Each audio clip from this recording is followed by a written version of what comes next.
Sayang.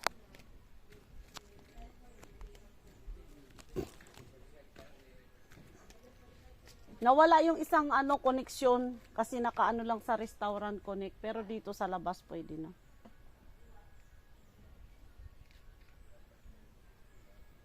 Maganda talaga, parang iba ang pakiramdam mo sa bundok din na magaganda ang tanawin.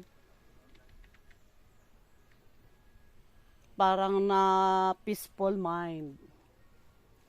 Peaceful mind kung sa New York makita mo yung malalaking train dito, maliliit na bahay kubo. Oh. Ganda na mga bahay kubo, pwede ka dito magmasalas. Ganda na pagkagawa kasi tahimik siya.